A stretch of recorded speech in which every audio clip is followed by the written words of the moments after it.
ஆண்டவராகிய இயேசு கிறிஸ்து நாமத்தினாலே வாழ்த்துக்கள்.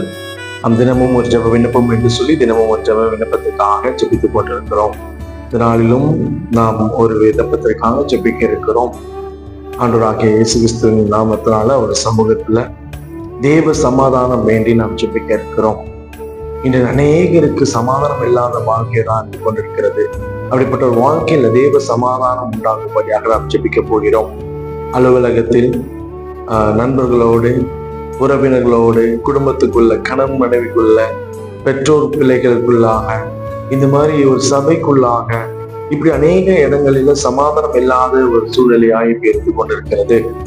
இப்பொழுதும் இந்த வேளையிலும் நம் தேவ சமாதானம் வேண்டி நாம் ஜெபிக்க இருக்கிறோம். தேவ சமாதானம் எங்கு பார்த்தாலும் தேவனுடைய சமாதானம் அவர் பிள்ளைகளை வழிநடத்தும்படியாக நாம் ஜெபிக்க இருக்கிறோம். ஜெபிக்கலாம். எங்களை அதிகமா நேசிக்கிற நல்ல தகப்பனை நம்ம துதிக்கிறோம், ஸ்தோத்திரிக்கிறோம். அருமையான இந்த நாளிலும் ஆண்டவரே, இந்த வேளையிலும் நாங்கள் நம்முடைய சமுத்திரங்கள் ஒவ்வொருவரையும் ஒப்புக்கொண்டு ஜெபிக்கிறோம். இப்பொழுது ஆண்டவரே, நாங்கள் தேவ சமாதானம் வேண்டி நாம் ஒப்புக்கொண்டு ஜெபிக்கிற ஆண்டவரே. அப்பா, யோவான் 14:27 சொல்லியிருக்கிறபடி, நான் சமாதானத்தை விட்டு போகிறேன், உங்களுடைய சமாதானத்தை நான் தருகிறேன் என்று சொன்னவரே, உங்களுடைய சமாதானத்தை எங்களுக்கு தருவீராக. நீங்கள் கலங்க வேண்டாம், பயப்பட வேண்டாம் சொல்லியிருக்கிறீங்கப்பா. நீங்கள் நடுவில் இருந்து கொண்டிருக்கிற கிருபைக்காக ஸ்தோத்திரம்.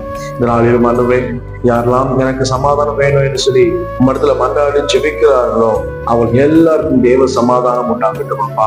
இந்த வேலை விசேஷமாக அலுவலகத்துல சமாதானம் இல்லாம தவிக்கிற பிள்ளைகளுக்கு, ஆண்டவரே உடன் வேலை செய்யற பணியாட்களோடு சமாதானம் இல்லாம தவிக்கிற பிள்ளைகளுக்கு, நண்பர்களோடு சமாதானம் இல்லாம தவிக்கிற பிள்ளைகளுக்கு, குடும்பத்தோடு உற்ற உறவினர்களோடு ஆண்டவரே மனஸ்தாபத்தோடு சமாதானம் இல்லாமல் தவிக்கிற பிள்ளைகளுக்கு, கணவன் மனைவிக்குள்ள சமாதானம் இல்லாமல் தவிக்கிற பிள்ளைகளுக்கும் இயேசுவின் நாமத்தால் நீ தேவ சமாதானத்தை தருவீராக. மனஸ்தாபங்கள், மன கஷ்டங்கள், மன விருப்புகள் எல்லாத்தையும் நீங்க அப்புறப்படுத்தி உங்களுடைய பிள்ளைகளை சமாதான பாதையில் நடத்துவீராக. ஆண்டவரே, கடன் பிரச்சனைகளை குறித்து, வியாதிகளை குறித்து, ஆண்டவரே சோதனையில் இருக்கிற ஒவ்வொரு பிள்ளைகள் மீதும் உங்களுடைய சமாதானம் இருக்கட்டும் அப்பா. ஆண்டவரே, உங்களுடைய வார்த்தையினால் உங்களுடைய பிள்ளைகளுக்கு நீ சமாதானத்தை கொடுக்கும்படி ஒப்பு ஜெபிக்கிறோம். தேவ சமாதானம் என் பிள்ளைகளை அடைவதாக ஒப்பு கொடுக்கிறோம். யாரெல்லாம் அந்த காணொலியை பார்த்து எனக்கு தேவ சமாதானம் உண்டாக வேண்டும் என்று சொல்லி மன்றாடுகிறார்களோ அவர்கள் எல்லாருக்கும் தேவ சமாதானம் உண்டாகட்டும். இயேசு நாமத்தை முதல்ல ஒப்பு கொடுத்து ஜெபிக்கிறோம். ஜீவன் நல்ல பிதாவே, ஆமென், ஆமென். God bless you. தேவ சமாதானம் உண்டாவதாக. ஆமென்.